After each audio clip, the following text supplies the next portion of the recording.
Bom dia a todos os amigos. Quinta-feira, dia 14 de janeiro de 2016. Aqui com vocês, Fábio Figueiredo, trazendo as movimentações, comentando a abertura de mais um pregão. Tudo bem? Espero que sim. Hoje substituo o Stormer, tradicionalmente o chat de quinta-feira com ele, né? Ele não pôde apresentar, então eu faço a substituição. A gente vai observar então como o mercado está abrindo, posicionamento do índice futuro e do dólar. Então vamos lá, deixa eu ajustar aqui minha câmera. Perfeito. Lembrando que hoje, né, quinta-feira, dia 14, nós temos um evento presencial aqui em Porto Alegre. Ainda dá tempo de se cadastrar, seja para acompanhar presencial, aqui no auditório do prédio onde está situada a sede da Leandro Stormer, ou para receber mais tarde o link da apresentação, aonde nós vamos comentar as perspectivas para 2016, o que operar dentro do mercado, como trabalhar com esse ano que inicia tão turbulento. Então, fica o link para quem ainda não se cadastrou no chat e mais uma vez na descrição do vídeo para quem está acompanhando pelo YouTube. Então tá aí o índice futuro, passando para cima da linha d'água no momento. Temos uma abertura tímida, né? Quinta de reversão, será? Né? É uma possibilidade. A linha d'água do dia está aqui, 39.200. Tá? Nós já temos mais de 3 pregões em queda, né? Então segunda, terça e quarta foram dias negativos. Hoje tem tudo para reverter se a gente levar em consideração aquele ciclo de curtíssimo prazo, né? Que quinta reverte a semana quando os 3 primeiros dias são direcionais. Porém, se a gente for observar o intraday, o que nós temos? Nós temos por hora um dia Search and Destroy. Né? Veja que a abertura do dia foi aqui.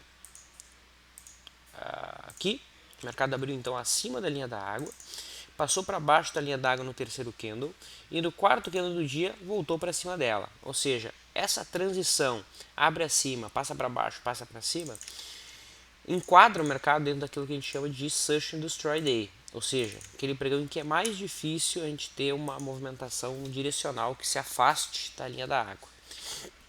Não necessariamente isso seja uma regra, né? Sempre que isso acontece o mercado não se movimenta muito. Mas a gente observa que quando isso acontece fica mais difícil ter enquadramento dentro dos modelos que a gente opera. Tá? Então, portanto, hoje dentro do índice futuro nos 15, provavelmente não, a gente não vai ter nenhum tipo de enquadramento mais limpo. Óbvio que existem infinitas outras maneiras de se operar, e aí cabe a cada um interpretar o gráfico e a partir disso tomar a decisão. Tá? 60 minutos, por exemplo, a gente está tendo aí a formação de um fundo, o mercado abrindo espaço para buscar média móvel de 21 períodos. No dólar, bom, WO G16, nós tivemos o dólar então abrindo em alta, aqui a linha da água. Vejam que a resistência testada foi o gap que estava em aberto, aqui o gap de terça para quarta, e aqui no dólar por enquanto a gente ainda tem um cenário de trade, tá? Então acima da máxima do dia a gente tem o que a gente chama de primeiro movimento, abaixo da linha da água a gente tem uma venda. Nos 60 minutos a gente tem o dólar aí sob a média móvel de 21 e mais uma vez aqui sobre o gap. Também fica mais fácil de ver aquele cenário. Portanto, se a gente tiver o dólar passando para baixo da mínima da primeira hora, é uma possibilidade de trabalhar na venda, seria uma outra alternativa. Dentro do modelo que a gente segue de maneira bem rígida, venda somente abaixo da linha d'água, compra acima da máxima do dia. O juro futuro opera estável. Commodities, a gente tem o milho recuando, né, perdendo a mínima de ontem. Isso já tinha acontecido no after do pregão de ontem, né? Então o milho aí finalmente sugere algum tipo de correção, perde mínima de pregão, coisa que não acontecia há bastante tempo. Quem opera por média móvel de 9 não há nada a fazer, segue comprado. Tá? E quem eventualmente trabalhou uma venda, stop acima da máxima de ontem. O boi, BGI F16, contrato que vence agora no fim do mês, vai sentir na resistência 150, 151 reais. Média móvel de 9 é quem está guiando os preços e é o parâmetro de saída dentro desse modelo operacional. Se os preços se livrarem aqui da faixa de 150, próximo objetivo 152 reais. Posições que temos em aberto. Status: Ambev pela FR2, status aberta, tá? Saída fica em 17,25. A posição foi feita no dia 4. Os preços ainda não tocaram a máxima dos dois últimos pregões, então tentativa de saída ali nesse ponto. Vendas de rompimento: Eletropaulo ainda não fluiu, RP está em 6,89, Itaúsa ainda não fluiu, 6,35 RP, e Bradespar, venda que fluiu muito. A mercado, 23,5% de ganho. Em relação à máxima de ontem, que é onde está o stop, 15% de lucro. Então, 2016, pelo modelo de rompimento, começou muito bem. A gente já fez um trade no lucro encerrado, né, que foi HGTX. Vendemos aqui, o mercado convergiu para RP e logo em seguida stop gain. O Wellington disse: Eletropaulo deu stop faz tempo. Wellington, acho que você está confundindo as operações, tá? Tem uma operação que foi aberta dia 12 de Eletropaulo, de acordo? Deixa eu colocar aqui no farol para você se atualizar. Acho que você está confundindo as operações. É do dia 12. Ó, então, cadê? Ali, pronto. Então acho que o Wellington ali, sem querer, confundiu as operações. Foi aberta uma nova posição na venda dia 12, tá? Perfeito. Então, assim sendo, a gente pode iniciar a interação, né? Já vimos aí todos os três que estão abertos. A gente pode conversar. O Adriano coloca: Vlad, ainda não recebi o link da palestra, já foi enviado? Então, Adriano, o link da palestra vai ser enviado na terça-feira, tá? A transmissão não vai ser ao vivo. A gente vai tratar, vai fazer uma edição, vai deixar bonitinho e aí vai enviar para quem se cadastrou. Tá? Ao vivo mesmo é só presencial. Entendido? É só presencial. Então a gravação vai ser enviada na terça. O link da gravação vai ser enviado na terça-feira. A gente não quis arriscar de fazer uma transmissão ao vivo por conta da internet, né? Não seria o nosso link de internet, então a gente não quis arriscar transmitir online e não conseguir. Então a gente prefere fazer a gravação, fazer bonitinho e enviar em seguida. Muito bem. O Tony faz uma boa pergunta. Bom dia, como você faz a troca do contrato do milho? Opero pela média móvel de 9, estou comprado no contrato F. Como fazer a troca para o G, onde você posiciona seu stop nessa nova entrada? Então, Tony, essa é uma questão bem subjetiva, né, do modelo da média móvel de 9. Né? Por que ela é subjetiva? O timing para se fazer a rolagem de contratos é quando o próximo contrato, ok, se torna mais líquido que aquele que você está posicionado. Tá? No caso, o próximo contrato do milho é o contrato H, CCMH16. Tá? E ele se tornou mais líquido foi aqui no dia 5, se eu não me engano. Eu não lembro exatamente quando houve o aumento. É fácil de ver, né? Aqui, ó. O F teve 151 negócios. Vou pegar aqui. Então,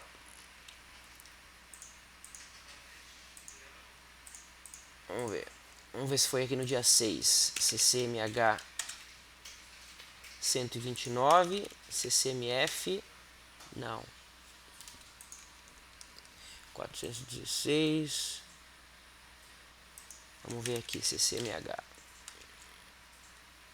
Supondo que você tivesse rolado aqui, tá? Nessa semana. Quando, na abertura do dia, né, a gente começou a ter uma liquidez um pouco maior no contrato H. Então eu rolo quando o próximo contrato tem uma liquidez maior. Tá? Eu não consegui encontrar o ponto perfeito aqui para demonstrar. Tá? Só que eu não faço a rolagem a mercado, assim, sabe? Eu fazia isso antigamente. Hoje eu não me sinto mais confortável de fazer essa rolagem. né? Você teria que vender o F agora e comprar o H agora, no ponto que ele está dando uma venda. Então o que eu faço? Quando o próximo contrato começa a ficar mais líquido, eu começo apenas a observar ele.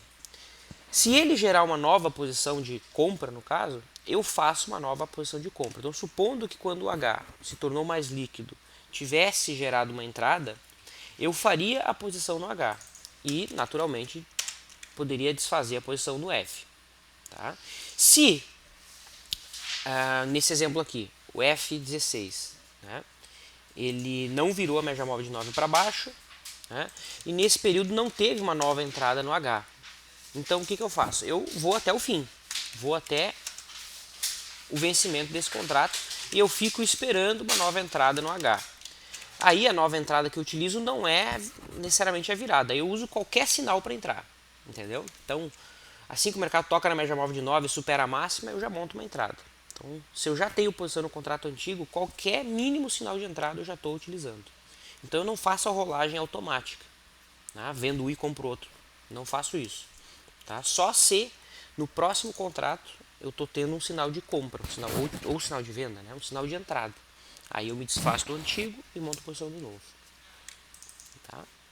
Então, é assim que eu faço. Não quer dizer que é uma regra que você tem que fazer assim também.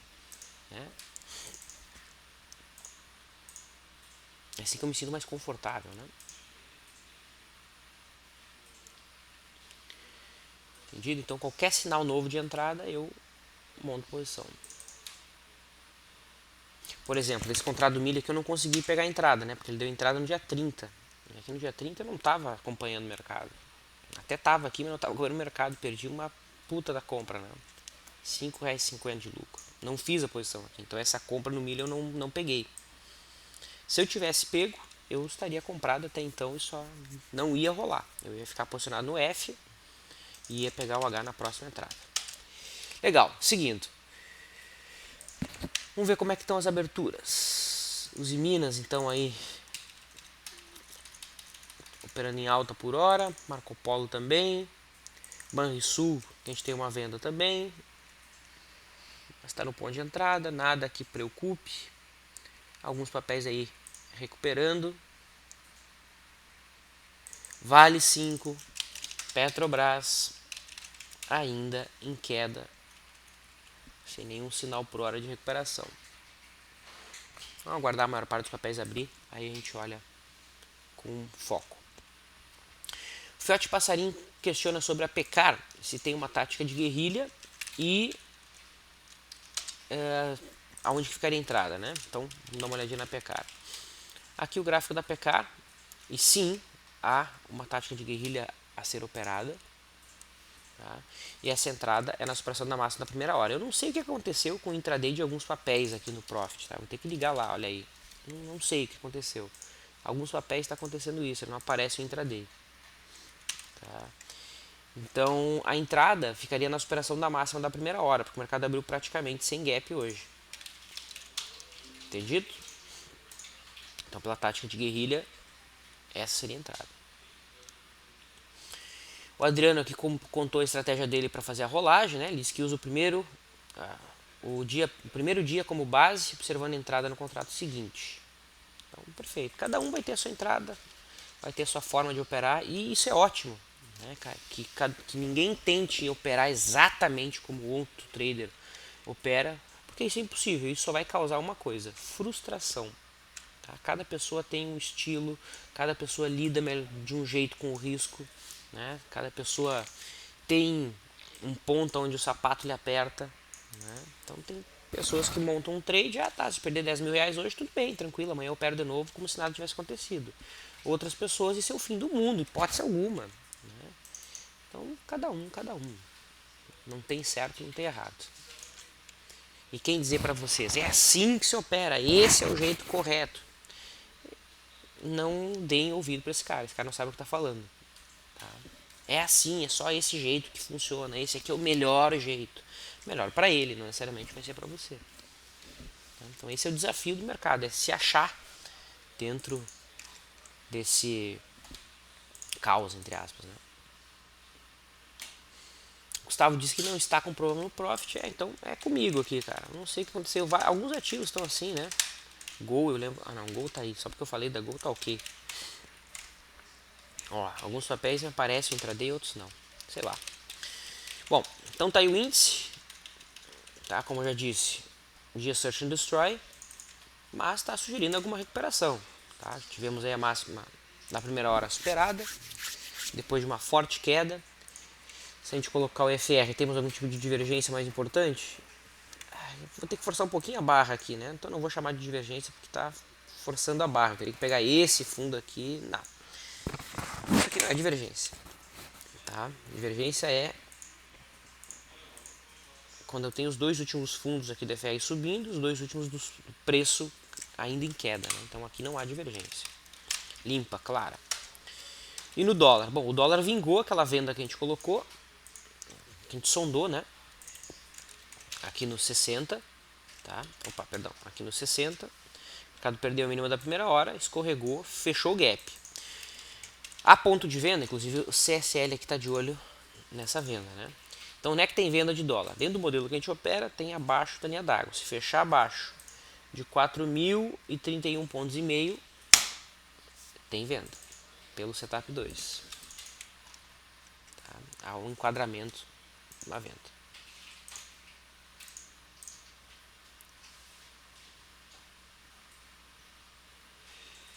Muito bem. O Paulo lá coloca, Vlad, aquela trava de alta lá das puts, vale M56 e vale M10. Se eu já desfiz. Não, eu não desfaço trava, Paulo. Tá? Então eu fico nela posicionado no loss. Quando eu monto uma trava, eu entendo que o risco máximo que eu estou correndo é a diferença dos strikes menos o valor que eu recebo, quando é uma trava de alta com put. Então eu não preciso desfazer essa trava. Tá? Não preciso desfazer até o vencimento. Né? Então, no caso, essa trava, ela tem até amanhã. Amanhã a gente tem que desmontar, senão vai para o exercício. Entendido?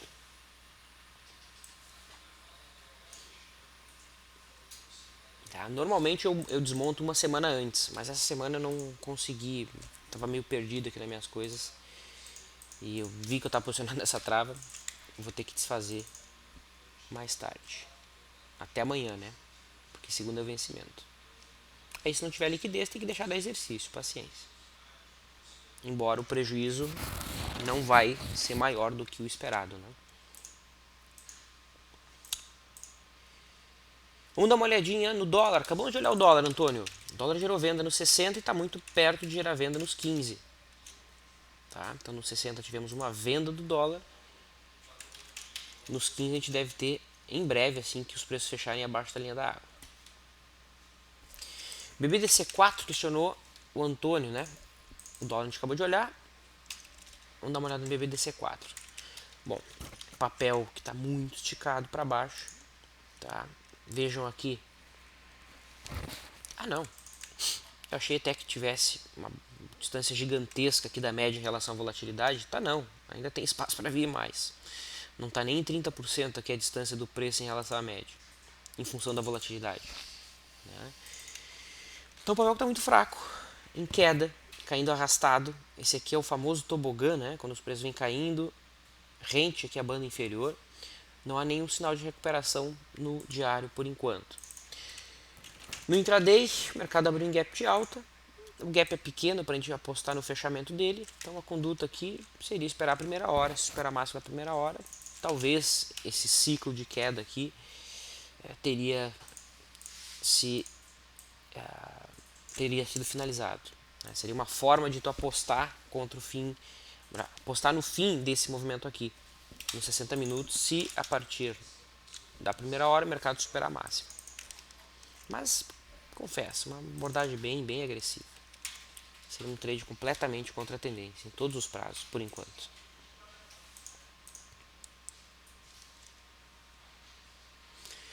O Stopper coloca aqui que o dólar testa a linha d'água, mas sentiu a média móvel de 9 e tem a média móvel de 21 pela frente. Para quem usa esses parâmetros, né? Tá aí, verdade. Tem a média móvel de 9, que foi perdida, e a próxima média móvel de 21. Porém, pelo método Leandro, o gráfico que a gente trabalha é esse aqui. Tá? Não usa a média, não usa nada. Usa só a linha d'água, volume, é assim que nos últimos 3 anos o modelo conseguiu sustentar, né? Sem usar nada. E até é interessante colocar, será que faz diferença mesmo usar tanto filtro assim, usar médio, usar volume, usar bando, usar não sei o que? Será que faz diferença? Será que só o gráfico limpo já não basta? Então é uma experiência interessante a ser feita. Que a gente dá peso para algumas variáveis, na realidade ela não tem peso nenhum. Né? Tá aí o dólar.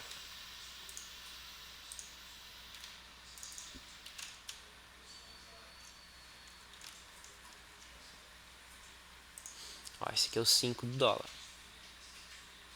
Tá?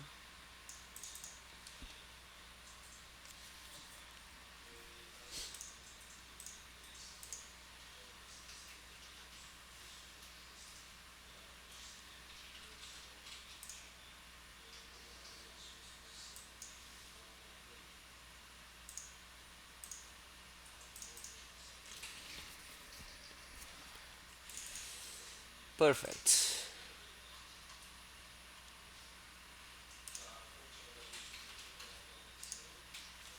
Bom, seguindo. Como está o papel do IFR?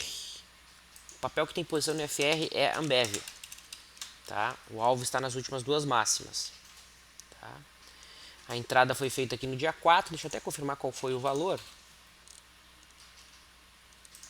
O valor dia 4.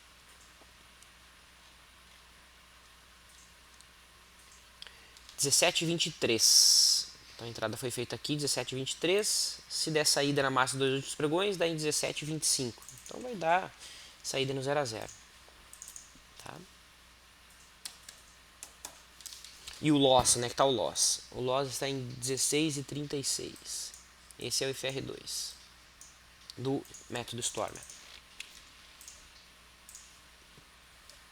Bom, dá uma olhadinha nas aberturas aí de Petro. Então tem intraday de Petrobras, nada demais por enquanto. Vale do Rio Doce, bem por enquanto nada demais. Vale a pena ficar de olho na minha visão em Vale. Um candle que vem a fechar aí abaixo do 6,95. Ó, aqui a gente tem a BRAP, né? Tá mais bonita nesse sentido.